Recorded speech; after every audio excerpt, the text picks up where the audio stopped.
So start off with some announcements. Hannah will be presenting the history of the Red Rock Hill Design Competition. That's in Diamond Heights. Many of you know that Hannah is an architectural historian. She's the author of the Diamond Heights Historic Resource Evaluation. And so she'll be sharing some of the amazing story about what could have happened to Red Rock Hill. And then I'm going to be presenting some new research about the naming of Islais Creek, something that really hasn't popped up to what we've been familiar with so far as to its derivation. And then we'll finish out, hopefully around 4 o'clock. So before we get started, we want to thank Paige and Turnbull for generously providing the GoToMeeting platform for our use today. It's greatly appreciated. And to Hannah for helping to enable the use of the platform. So thank you.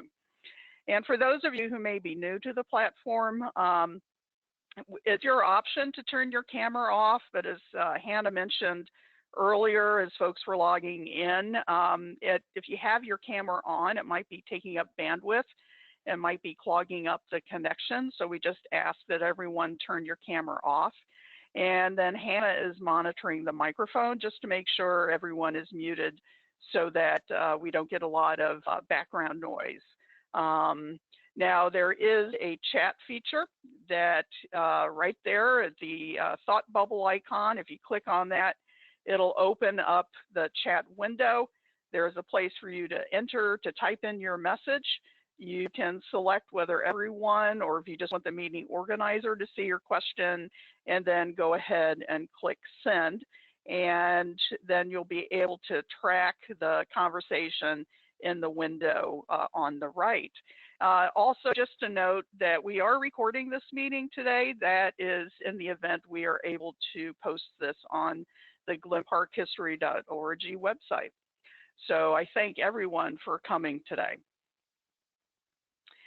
Now, as many of you know, the mission of the GPNHP is to rediscover our forgotten histories, document our living histories, share our histories with others, and we cover the areas of Glen Park, Glen Canyon Park, Sunnyside, Fairmont Heights, and Diamond Heights in San Francisco.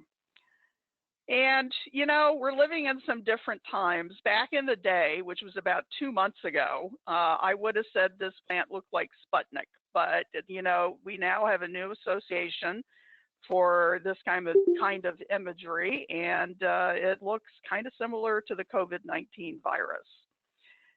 So, you know, we are fortunate, I think, to be living in San Francisco, to have such proactive government, to have had the foresight to close us down early in the effort to flatten the curve. And so it seems to be working.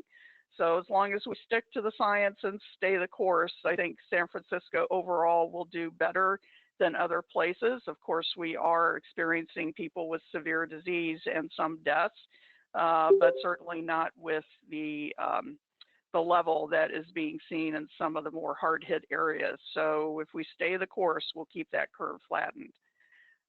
We also want to thank all the frontline workers, in case any of you are online here. Thank you for all that you do, those on the front line in healthcare, the first responders, the bus drivers, the deliverers, the grocery workers, the restaurant workers. You know, we couldn't do this really without you, so thank you. And of course, the end goal is for herd immunity, and I thought this image was appropriate given our district's deep legacy and rich legacy in dairy. So that's what the end game is. So we'll keep that in mind. So for upcoming events, we're going to have our first virtual walk. Trestle ran through it early days in Glen Park Village. I'm going to be leading that. I don't know exactly yet what that is going to look like, other than it'll be online. But right now it's scheduled for Saturday, May 16th, 12:30. You can RSVP to glenparkhistory@gmail.com. Unlike our in-person walks, no limit to the number of attendees. And Hannah still has on the calendar a live walk called Modern Diamond Heights. the redevelopment of Red Rock and Gold Mine Hills, currently scheduled for May 31st. Of course, that is going to be pending shelter-in-place rules. It'll be 1 to 3 with a limit of probably less than 10, depending on what guidelines are in place, but we'll keep you posted. It sounds like our shelter-in-place in San Francisco might get extended, so we may be moving that date out. In terms of postponed events, we were very excited to have our scheduled for our first live meeting, have Christopher Verplank, who was going to present the Glen Park BART Station, Mid-Century Brutalism. As you might know, the Glen Park BART Station was recently added to the National National Register of Historic Places. And Christopher was the power behind that. Unfortunately, that will be rescheduled because of the shelter in place. Also, just as we went into shelter in place, I was scheduled to speak at the California Historical Society. As many of you know, one of our former Glen Park residents, we believe, led the first suffrage march in America in Oakland in August of 1908. And this was really the year to bring attention to this event, which is as yet unrecognized in American history, given that this year is the centennial of the ratification of the 19th Amendment. So I am in conversation now with CHS to make this a virtual event, so you can stay tuned for that. The Glen Park Festival was originally scheduled for tomorrow. That has been postponed. Organizers hope to reschedule late in the summer. And San Francisco History Days was originally scheduled in a couple of weeks. That also has been postponed until late September. This is going to be in its new format. It's no longer going to be at the old Mint in San Francisco. It instead is going to be at up to 10 different locations across the city to help bring to life some of those district neighborhood histories. The details of the new format should be announced soon. So you can always go to our website, the events page, to check out what our upcoming events are. Now, just a note about, there's so many now who are in need, families, local businesses, their lives have changed dramatically in the last 2 months, so much more so than perhaps some of us who are getting by okay with just really the inconvenience of having to shelter in place. But there are folks out there who really need our help. And so, we encourage everyone to support those with essential needs. But afterwards, and only if possible, you might want to consider renewing your membership with the GPNHP or joining without our live events. We are not doing any fundraising. So, if you've had a membership with us and you aren't sure if it's ready for renewal, just reach out to glenparkhistory@gmail.com and let me know. But otherwise, we do hope that everyone has an opportunity to help those in need. So thank you. So with that, I'm going to turn it over to Hannah, who is going to talk about the Red Rock Hills Design Competition. And Hannah, just let me know when you want me to go to the next slide. Okay, great. Thanks, Evelyn. I'm excited to talk about the Red Rock Hill Design Competition today. Some of you may have been on one of my walking tours or seen one of my presentations, and so you may have heard of this competition, or maybe you've heard of it through some other venue, but I'm going to dive a little bit deeper into the competition today. So Evelyn, if you could go to the next slide. All right, so here we are in 1960.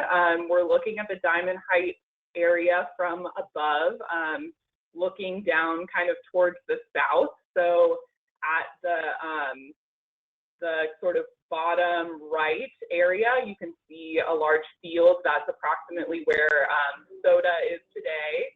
And then further up or back is the kind of Glen Park area. So we can see that Diamond Heights here was really almost completely undeveloped in 1960. We see these bare hills and Glen Canyon as well. And there's some evidence of rock quarrying over to the left in this photo. And as was common in this area, there were still, some cows and goats and horses, even in this sort of post-war period, which is pretty wild to think about now. So this is what Diamond Heights looked like in 1960. And because there was this large open area in this post-World War II period, San Francisco was growing a lot and there was a real need for additional housing. So this area was kind of seen as prime territory for development. So Evelyn, if you go to the next slide.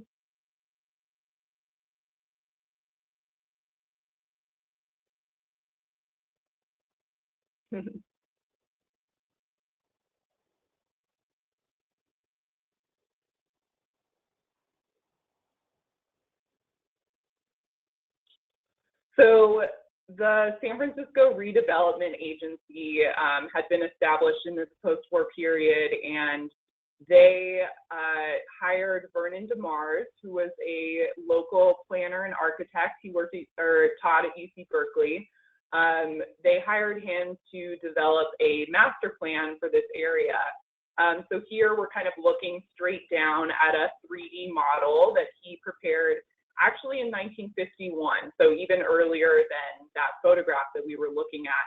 But you can see here that he's really thinking about how to take advantage of the topography of Diamond Heights. For anyone who's walked around Diamond Heights, you know that when you kind of can catch a glimpse between the buildings, there's really amazing views of downtown San Francisco and the bay in one direction, and beautiful views of Glen Canyon in the other direction, and down towards Excelsior if you're looking south. So this topography has the advantage of these really amazing views, but it's also, of course, a challenge because it's so steep and previously had been platted out in this sort of like rectangular gridiron, which was really not feasible. So this plan, we see he's thinking about these curvilinear streets that kind of hug the topography. And this master plan was developed as kind of the starting point for thinking about development in the area, which would occur later. So Evelyn, if you go to the next slide.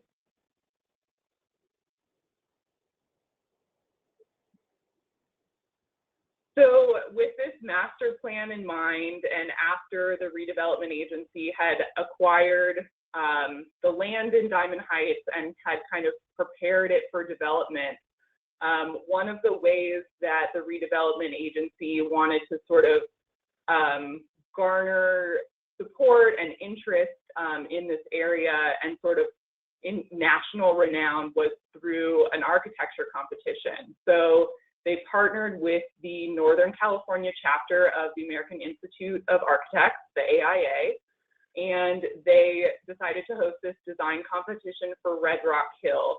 So the idea here was that this would be a national competition open to teams across the country who wanted to submit proposals, and this would draw kind of the interest of the architectural community, which would garner some prestige for the project, and also kind of set the tone for the development throughout the rest of the neighborhood. So they're trying to establish kind of high architectural standards, and also this is kind of like a PR move, trying to get some interest and excitement for this project. So this is on the left, we see the architectural program statement, which was a booklet that was made available to architects and landscape architects and planners who are interested in competing. And there's kind of a summary of the competition here. And it has a narrative of some of the requirements of the competition. This is going to be a 22-acre site on Red Rock Hill, which we can see in this photo. So a small portion of the overall 325-acre area. And there's some descriptions of the the topography and the location and the requirements. The design was supposed to meet sort of the overall master plan that we had seen earlier. So they were required to propose a mix of different housing types. So some higher density apartment dwellings, as well as some sort of smaller multifamily housing. So that was kind of a requirement of the competition. So there's this narrative about what the program needs to be for the competition. And then they showed a map of San Francisco with Diamond Heights indicated and this photo. And that's pretty much all they gave people to go on for this competition. But if architects or participants were able to make it to the site, they were welcome to visit the site and see it for themselves. But more limited information to go on. So this competition was published in a number of architecture magazines across the country. So Evelyn, if you go to the next slide, actually, that'd be great. So submissions came in from teams across the country. They were required to submit at minimum a site plan, which is similar to what you see on the right here, as well as a number of elevation drawings and floor plans and kind of schemes of typical apartment layouts. And then there was an option to include various hand-drawn renderings or photographs of 3D models, such as the one that you see on the left, to kind of illustrate the kind of competition submittal in whatever way the architect thought was appropriate. So here we're seeing a submission from Morse, Linden, Turnbull, Whitaker, sometimes known as MLTW.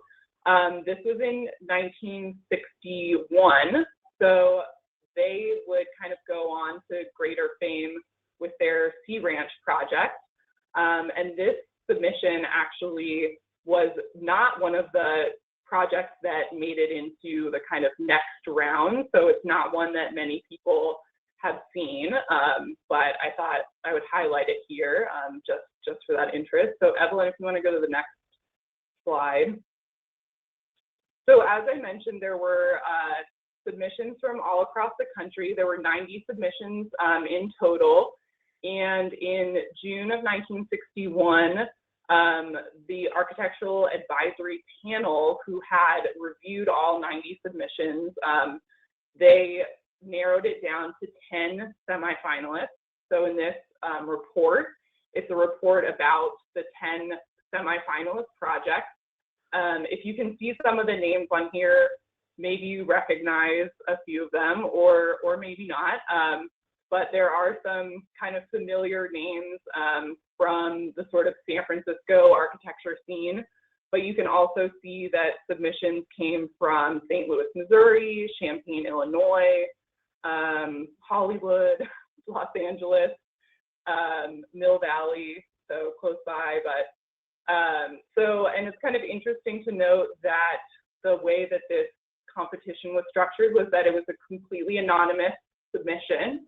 So the architects sent their materials in such a way that they could be viewed by the advisory panel without any knowledge of who the submission was from. So these were judged totally blind, but interesting to see that a number of San Francisco teams were included in the final 10. And I think it's interesting to sort of note this strategy because only a year earlier, there had been a design competition also hosted by the redevelopment agency in Golden Gateway down by the Embarcadero. And that competition was not anonymous, and teams were required to be there in person and present very large scale models in person, as well as their presentation materials in person. And I think that had a kind of more, there was some more like feeling of politics and personal preferences being at play in that case.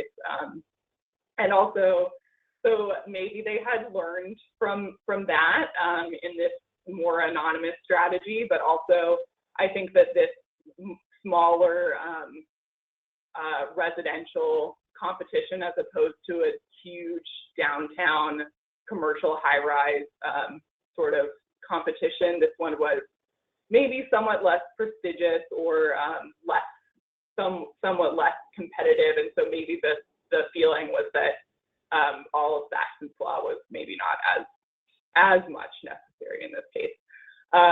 So anyway, the submissions have been whittled down to 10. So Evelyn, if you can go to the next slide. So here are a few examples of the 10 semifinalists that were selected by the advisory panel. And you'll notice that there are some very tall high-rises in these schemes, which are pretty incredible to see here in the model at the center top. I think is particularly impressive. And it's hard to kind of imagine what that might have looked like in reality.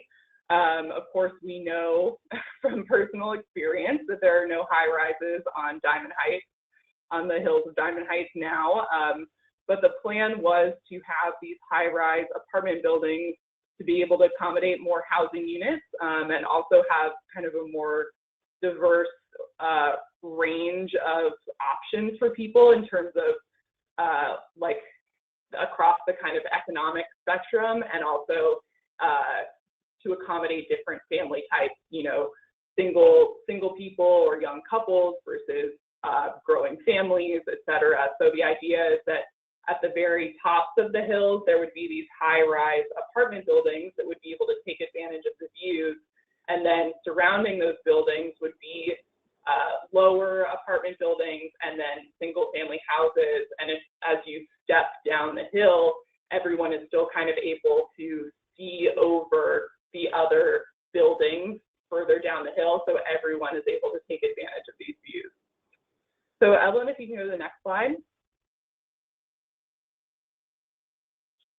So after the 10 semifinalists were selected, they were further whittled down to four final semifinalists, I guess you could say. And the idea here was that this architectural advisory panel, which had architects, real estate developers, and I think a landscape architect on the panel, they would choose from these submissions 4 semifinalists, and then the winning developer, whoever had the winning bid to develop the site, would get to choose from the 4 semifinalists. So it's kind of this balance of wanting to choose something that's architecturally interesting and maybe a little bit avant-garde versus balancing practicality with the developer being able to ultimately pick from those 4. So as we'll see which one they selected. So Evelyn, if you can do the next slide. So these are 2 of the submissions. So we see some more renderings and some more drawings. Again, high rises at the top, surrounded by smaller apartments and houses. And Evelyn, if you can go to the next slide. And then there was this very wild submission. This is one of my favorite unbuilt projects ever. This is a really beautiful scheme by Mario Ciampi, who lived in the Excelsior, actually, and he was responsible for the old Berkeley Art Museum, if anyone's ever been there, that big brutalist building, along with Jan Lubitsch-Nietzsche, who is a structural engineer and architect who I think, based on my research of his other work, I think that his hand is very evident in this design, very sculptural, very kind of expressionistic. The idea was that they would be these sort of crystalline towers, and they're very, very interesting. Evelyn, if you go to the next slide. We can see this, this is a model that we're looking down on. So you can see kind of how futuristic and interesting this was. So this is a really beautiful submission, and it was in the final 4, probably because it's one of the most interesting architecturally, for sure. And then Evelyn, if you go to the next slide. Ultimately, though, the developers did not pick that submission. They were much more conservative, as is no surprise. And they ended up selecting this scheme by Clyde Cohen and James Leverson with Expo Dean and Williams, the landscape architects. Cohen and Leverson were a San Francisco-based firm. So this is the scheme that was selected. And Evelyn, if you go to the next slide. This is a model where at the top we can see their design for apartment buildings a little bit better. So you can see the larger apartments at the very top and then some sort of lower, still multifamily buildings surrounding it. So this was the scheme that was one of the 4 semifinalists and was selected by the developer to be constructed. So Evelyn, if you go to the next slide. So these are the apartments as constructed. You have probably walked by them or driven by them. They're right on right after when you come off Portola onto Diamond Heights Boulevard and Clipper, that kind of little intersection area. So these are the kind of mid-rise apartments that were part of that scheme that were constructed. So each of these is about 3 floors over a garage and has several units in it. Definitely inspired by that kind of modernist international style design, very simple geometric forms, but lots of glazing or glass windows and these kind of flat roofs and large overhangs. So you can see kind of the modernist style being used here. And then Evelyn, if you go to the next slide. Here we can see those buildings that have been constructed. Unfortunately, I can't show it with my arrow, but as where you see Diamond Heights Boulevard kind of coming off Portola, we're looking kind of down and south-ish in this photo. We can see some of the apartments were constructed, but the top of the hill at the bottom left, where Evelyn's arrow kind of is, you can see there's still a big open area there. So that was the location that was supposed to be for the high-rise apartments as part of this scheme. But as we know, those were never constructed. As these were being built in the early 60s, there were a lot of people moving out to the suburbs, and this sort of like high-rise apartment lifestyle was maybe not as much in style at the time. People were interested in having their single-family houses with yards and so on out on the peninsula or wherever. So there maybe wasn't as much interest in this kind of style of living at the time. And also there were a lot of engineering challenges with building on this site on the top of the hill. So what ended up happening basically was that the towers just kind of didn't pencil out financially for the developers. So this piece of land actually sat vacant for almost another decade as they tried to get someone else to develop it. So Evelyn, if you go to the next slide.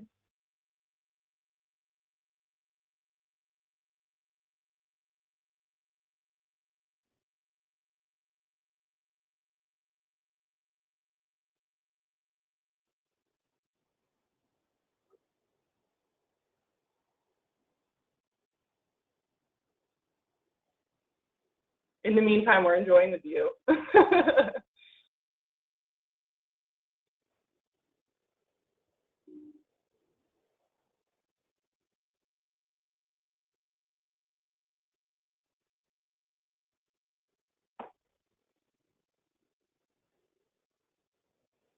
Awesome. So ultimately, the initial developer who had partnered with Cohen and Leverson, who were the initial winners, they had to drop out of the development. They just had too many financial setbacks. So went through a couple of additional developers, but eventually a new developer came in the kind of early 70s and ended up hiring Joseph Eschrich and Arthur Gensler to design a new scheme, and you can see that they've totally abandoned the high-rise apartments. By that point, they had kind of realized that that wasn't realistic at that time, or for this site. So this is a new design for kind of four-ish story apartment buildings throughout the site, and they're kind of organized around a central kind of communal area and pool with a lot of nice landscaping. And Joseph Eschrich was also really involved in the early Sea Ranch designs. If anyone's been to Sea Ranch or went to the SF MoMA exhibit, knows about Sea Ranch, you maybe recognize some of the architectural themes here. There's the wood shingle siding and these very dramatic sloped shed roofs, which are designed to kind of have wind blow over the top of them to be kind of in tune with the natural environment. So we can see kind of that influence here. And then Arthur Gensler, who this is kind of earlier in his career, but he's still practicing, and his firm is now the largest architecture firm in the world, but still originally based out of San Francisco. So that's kind of an interesting tidbit. So ultimately, the Red Rock Hill Design Competition, the winner, their scheme was never fully constructed, but now there's kind of some evidence of that early design in some of the apartments that were constructed, and then this other complex kind of finished out the Red Rock Hill area. But even though it wasn't kind of built to its original kind of grand ideals, this did get a lot of interest in Diamond Heights, and a lot of very well-known architects ended up being involved in the Diamond Heights project. So there was some success on that front in getting kind of interest and excitement around Diamond Heights. And I think that might be my last slide, Evelyn. Yeah.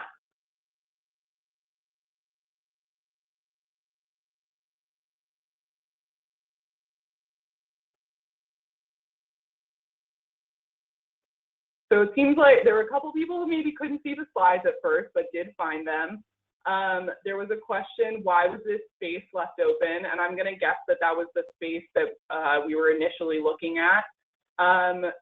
It was not intentionally left open. It was that the land had been subdivided in a gridiron, and the streets were just way too steep for the parcels to be very reasonably developed. The streets would have been insanely steep, even by San Francisco standards.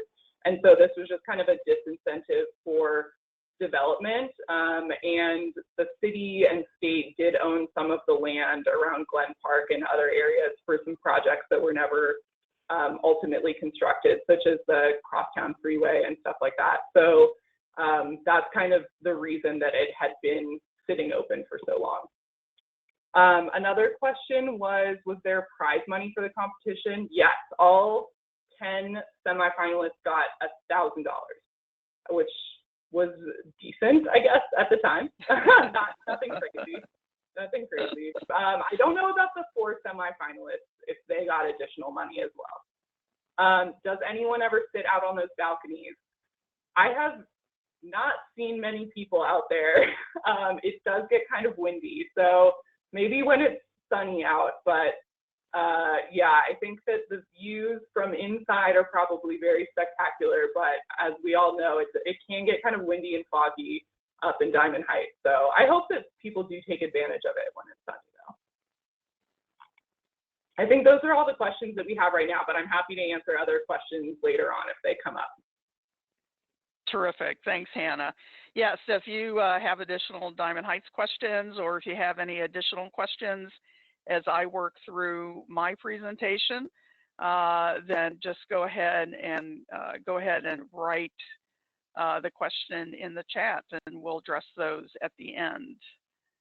So there we go. So the technicalities of a virtual presentation, I think I'm going to stay away from the drawing arrow since that seems to hook up there for a bit.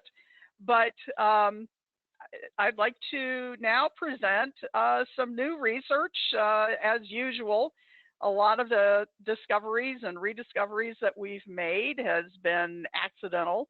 I was researching something else and came across an article that I'll show in a few slides that caught my eye and totally took me off on a different tangent. So Islais Creek, as you know, runs through Glen Canyon and sometimes pronounced Islay, Islais. And then derivation is thought to be related to a plant, but could it be human? So why don't we go ahead and get started. So first, this is a map from U.S. Coast Survey, 1884, and it shows the Islais Creek watershed. And what we see there, and when we zoom in, is in the upper left corner is Glen Canyon, and you can see the route of Islais Creek as it flowed eastward out to San Francisco Bay. And interestingly, in Glen Canyon, that is actually the north branch of Islais Creek. The main branch flows in from the lower part of the screen from the base of San Bruno Mountain. And when it reaches the wetlands on the upper right of the screen, that area today is the industrial area where Bayshore Boulevard is, and to the east, if you think of the Lowe's hardware store that's there, the I-280 101 interchange is about where the bifurcation takes off to surround the wetlands, just to give you a perception of the location. So we're going to focus in on the area of Glen Canyon. And this is an image from 1891 from the California Historical Society. And what you see in the center that looks mostly like a gully is Islais Creek. And you'll see that it's bending on the right side and then diagonally moving up to the upper left. And that bend is the location of today's Glen Canyon Park Recreation Center. So beyond the bend on the right side of the screen, you see Martha Hill, and you see the flat area where today's baseball diamonds are. In the distance, on the left slope coming down from the left, you see a little canopy of trees there. Those are the eucalyptus trees that we believe were planted by a milk rancher named Henry Wilson in the 1850s near today's intersection of Diamond and Chinnery.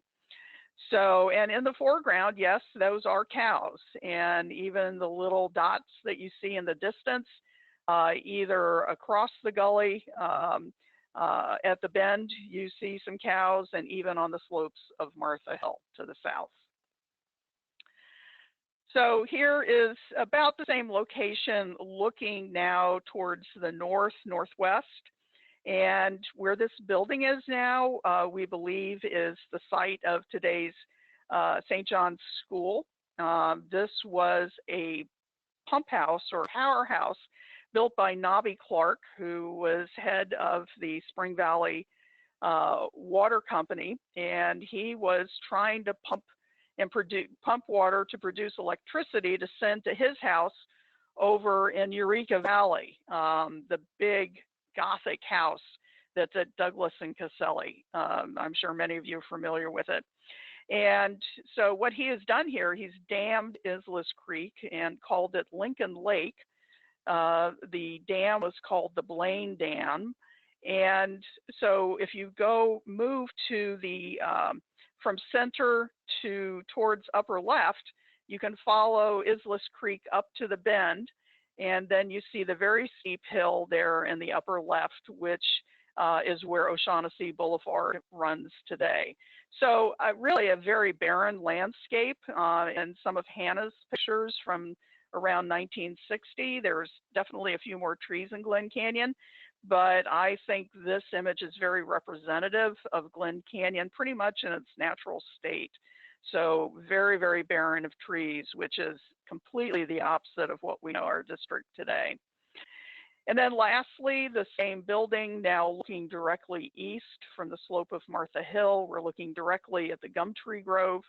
The fence on the upper left is about the line of today's Chinnery Street, and the fence in the on the right side, running off to the distance, is about the line of today's Bosworth.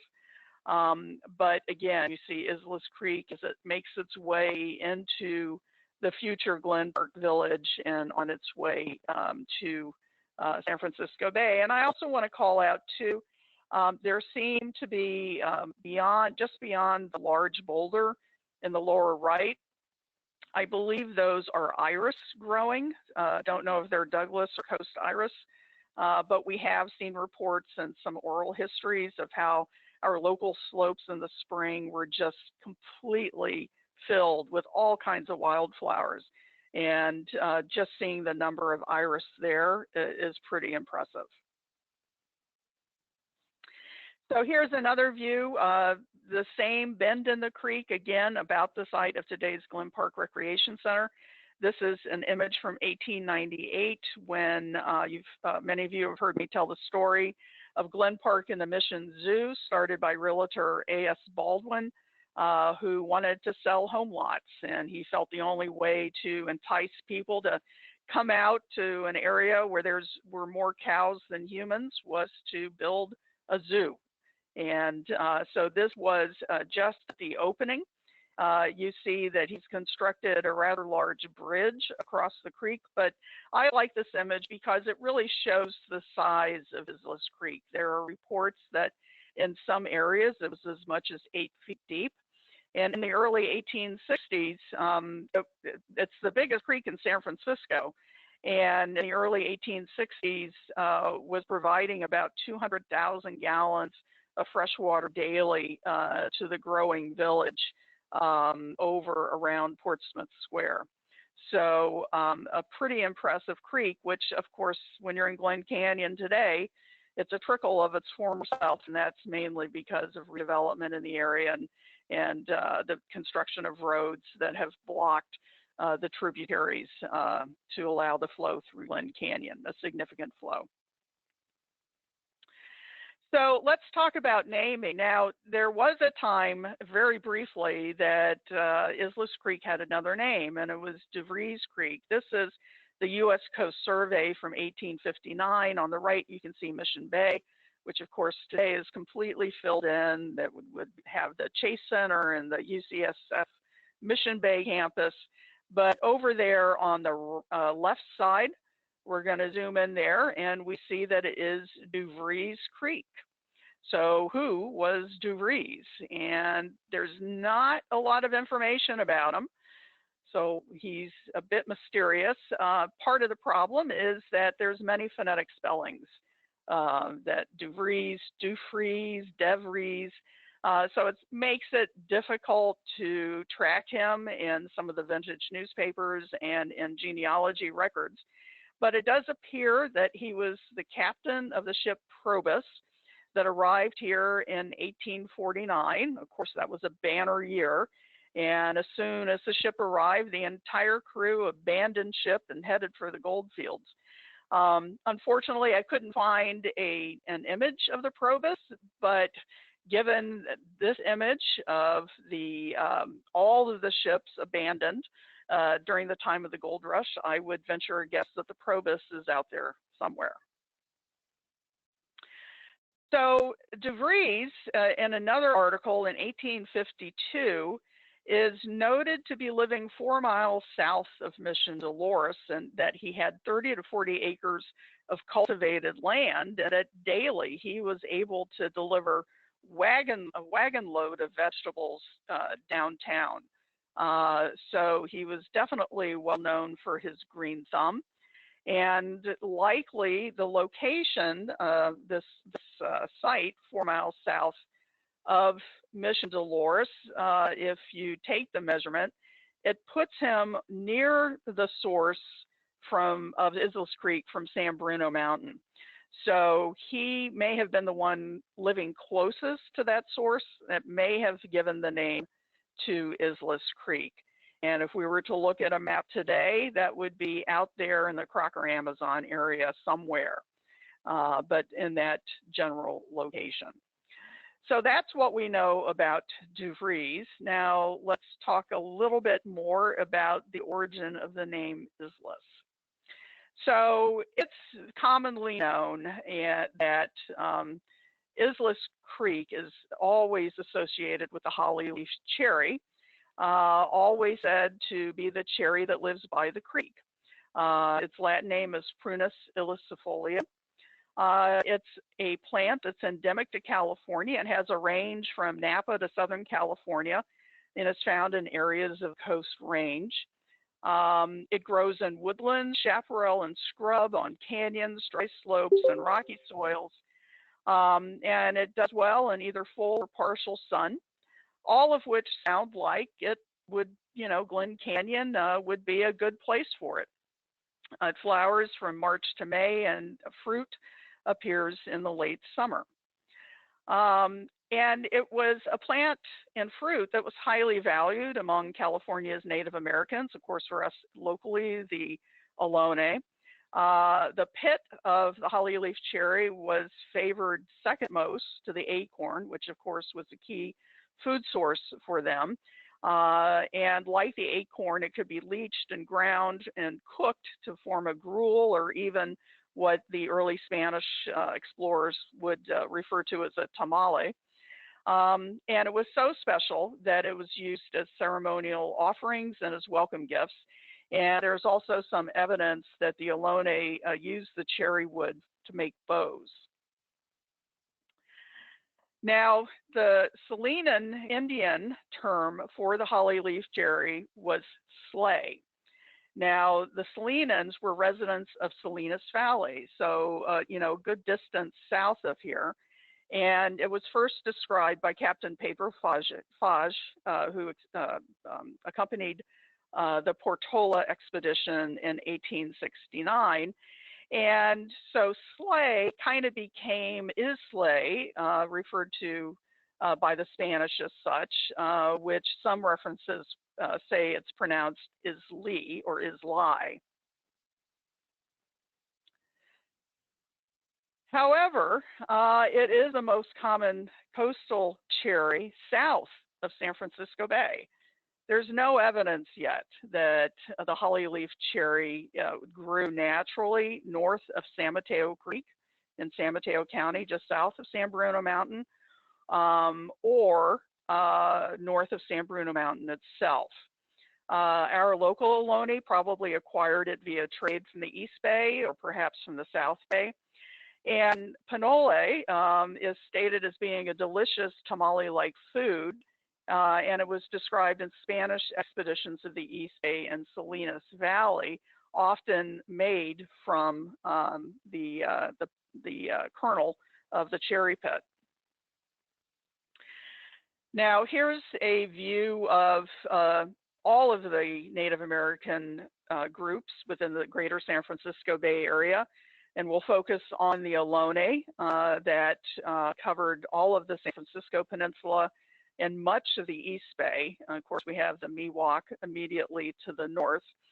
And you'll see that there are different, what we'll call linguistic groups that some of the early anthropologists and even current anthropologists refer to them as tribelets, though the Muwekma Ohlone take offense to that because they, rightfully point out that there's no other Native American group in the United States that's called a tribelet. So they prefer to instead be called linguistic groups, and which is important because the dialects of these different groups could be very different from one valley to the next valley. And the dialects would change dramatically just going short distances. But we see in the San Francisco Peninsula, the Yelamu, and here are some of the villages that were located in San Francisco. There's no evidence yet from Glen Canyon or confirmed evidence of the Yelamu having a village in the canyon. However, There is some anecdotal evidence that they certainly frequented Glen Canyon, perhaps to hunt or to gather seeds and grasses and other essential needs. One being one of our GPNHP members grew up in a home where the Glen BART station parking lot is, and today, and noted that in her backyard, as she was growing up, she would dig holes in her backyard and she would bring up oyster shells, and she could never understand how those oyster shells ended up there. It could be that since that location was right along the creek, that perhaps it was a temporary site as the Yelamu came into Glen Canyon to hunt and gather. So we go to the next slide. Unfortunately, as we know, the Ohlone were rapidly decimated once the missionaries arrived. Their cultures were, they were forced to abandon their culture. They were impacted by disease to which they had no immunity. And the San Francisco missionaries didn't do a great job recording the culture, the language of the Ohlone, much less so than was done by the missionaries down in Santa Barbara with the Chumash. So there's very little left that we know comparatively to the Chumash and other Southern California tribes and groups that we know about the Ohlone. And so we don't know exactly if they had a term for the cherry and if they had a term for the creek that ran through Glen Canyon. But the Anza Expedition in 1776, you know, they were the first to settle in San Francisco. They established the Presidio up in the upper left of the orange dot in the peninsula, and then Mission Dolores to the right at Mission Creek. And then you see some hills, and you see that dotted line curving down and around, and that would be crossing over Islais Creek. You see to the south of that San Mateo Creek, which would be south of San Bruno Mountain. And actually, the Juan Bautista de Anza National Historic Trail, part of the National Park Service, does show that from Mission Dolores, the general route of their southern departure, which these would be the first Europeans to travel south from Mission Dolores and to cross Islais Creek, pretty much there at the what we call today the Glen Park Curve. So this is going to play a role in our story as we move ahead here. Here we see a map from du Moffras in 1844, again showing what would become the El Camino Real, and likely not only reflects the route of the Anza Expedition, but the Anza Expedition probably was using already established trails that the Ohlone had likely been using for centuries. And below Mission Dolores de San Francisco, pretty much in the center of the frame there, you can follow the trail and you can see where it crosses Islais Creek, pretty much where Glen Park Village is today.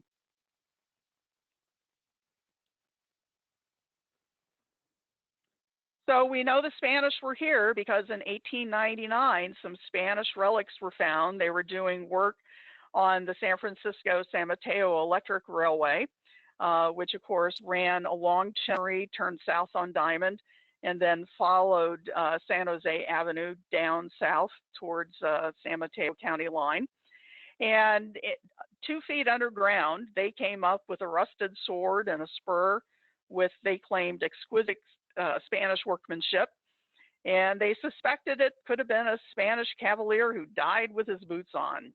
And so the railroad folks turned the relics over to what are called the Glen Park people, and that would be the folks at Glen Park in the Mission Zoo to have as an exhibition. So we know that the Spanish were definitely in our neighborhood. So this is where we have suddenly another alternative to the origin of Islais Creek. And there were two obituaries in the papers in 1907, noting that Florencio Yslas had passed away. And on the right, you see he was a scion of old Mexican family, and that Islais Creek was said to have received its name from his ancestors. And so this is the article that I came across that was like, oh, that's very interesting. So let's track this a little bit and see if it has any substance.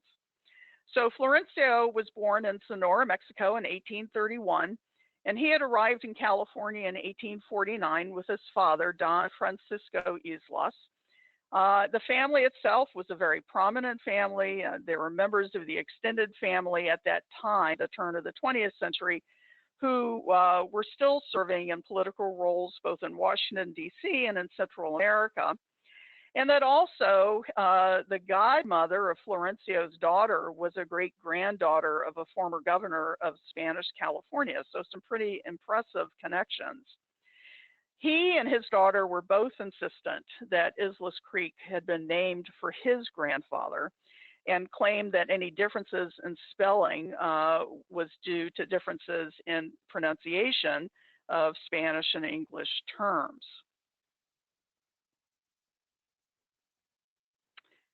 So we're going to look at a couple of maps here, and of course, the farther back we go with maps, the harder they are to read.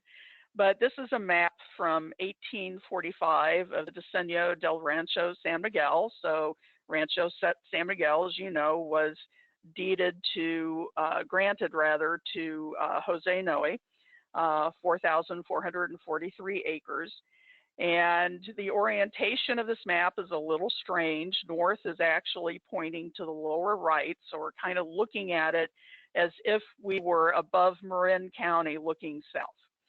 And we can see where Point Lobos is, we can see where the Presidio is, and Laguna Honda, the lake, Laguna Honda. And then the circle shows the detail that we're going to zoom into. So here we have Arroyo de los Islas. So this is one of the earliest maps that we find representation of the name Islas, though of course spelled a little bit differently, that with the addition of the I, but certainly very, very similar to Florencio's last name. And I just want to point out the Penasco, which is a rock right here. And what we're going to do is take a look quickly at the rock. So this is an image from 1912 from south of Sunnyside. We're looking back to kind of the northwest. The hill on the right side is Fairmont Hill. The hill on the left is Gold Mine Hill. And we're going to zoom in to the yellow, but I just want to give you a little bit of context here. The first red circle on the right is the Bosworth Viaduct, which is today the San Jose overpass next to the Glen Park BART station. And then the row of houses just to the right of center, those are the Six Sisters, built by the River Brothers in 1905, still a prominent landmark in Glen Park today. In the center circle, that would be the Glen Park Laundry Building that was built in 1895 by Robert Hawk. And then on the left is the previous version of the Glen Park School. So we're going to zoom in here a little bit more just to see the rock. The rock would appear on topographic maps, and again, to add a couple of the other landmarks.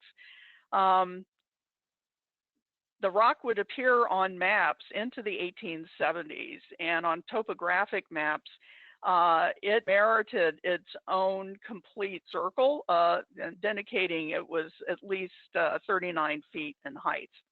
So it's a pretty impressive rock. So now we'll get back to the Yslas family tree. So if we begin with Florencio, His parents were Don Francisco de Yslas and Marie Teresa Bernal, a familiar name if you're familiar with Bernal Heights history.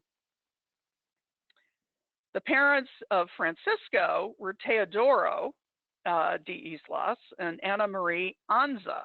Okay, so already we're seeing a familiar name.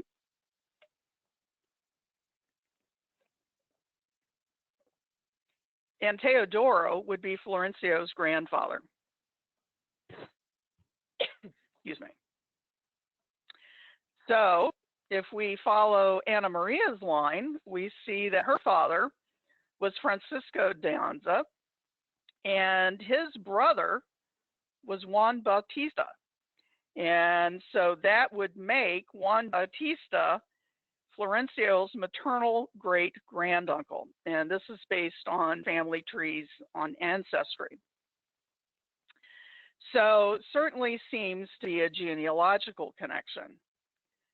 So again, we're going to think about when Juan Bautista de Anza passed through the Glen Park district, crossing Islais Creek after leaving Mission Dolores and moving south. And it's possible, that as he was migrating, or not migrating, but traversing the area, it came to mind that, he'll name it after a relative, and we'll see that connection in a minute. So the plant or human derivation certainly agreed that the Selenian Islay and the Spanish Islay refer to the holly leaf cherry. I think there's no debate about that. And also, it's probably more so, they represent terms used by the Selenans of Salinas Valley and the Chumash down around Santa Barbara, south of San Francisco Bay, rather than here locally. What the Ohlone term was, if they use the same term or not, we'll never know. But the term may have migrated northward with the Spanish to San Francisco Bay and became part of the common terminology. Now, Anza was the leader of the first Europeans to cross Islais Creek, and he may have named the creek that, according to him, had no name for his young nephew, which would have been Teodoro, and he was only 2 years old at the time in 1776. So quite an honor for his little nephew.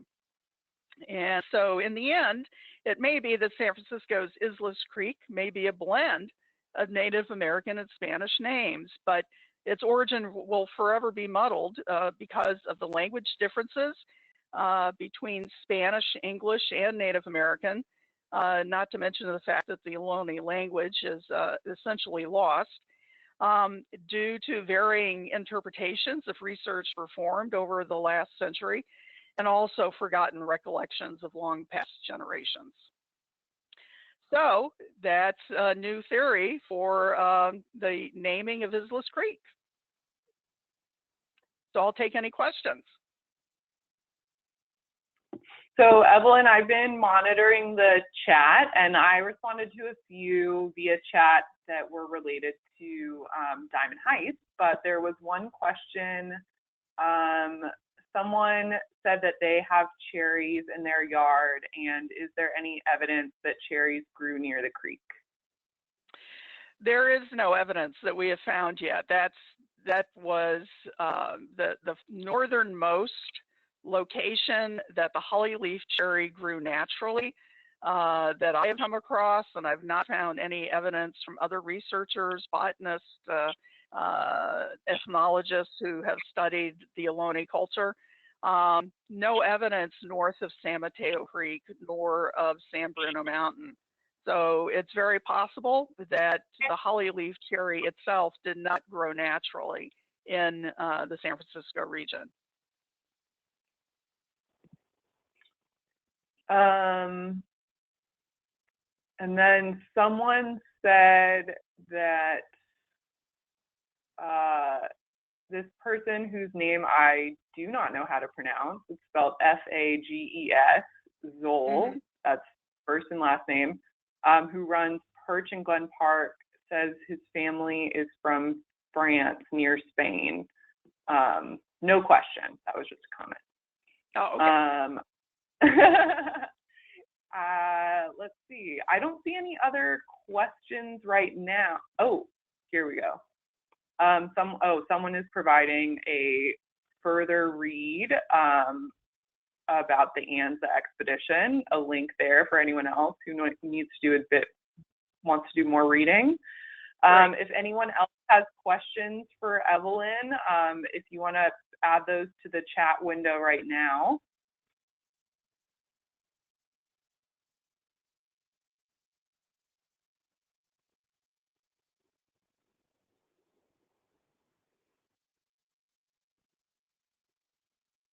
Anything perking through? Let's see.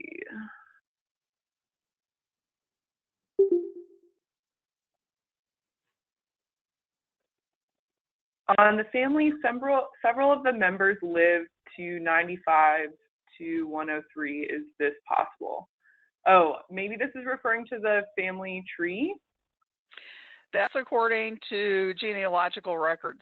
It's, I guess, I can't remember which family member, but one of them did live to 103. Good for them, considering the average lifespan then was probably about 45 years old. Yeah. That was according to that family tree. So who knows? Maybe the fountain of youth is somewhere in Glen Canyon. The Spanish were looking for that. All right. So if there's no more questions, I just want to thank everybody for coming in today and spending some time with us as we kind of live through this new way of life. And I hope everyone stays safe and well. And you can always write glenparkhistory@gmail.com if you have any questions.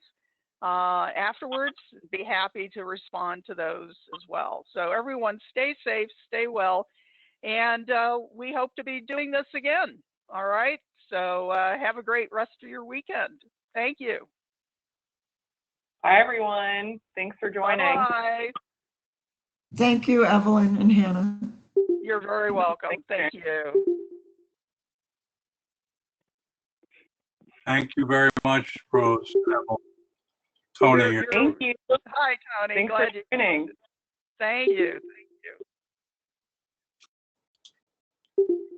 Evelyn, I think we had as many as 29 or 30 people at one point. That's great. Yeah. I'm going to stop recording now. Okay.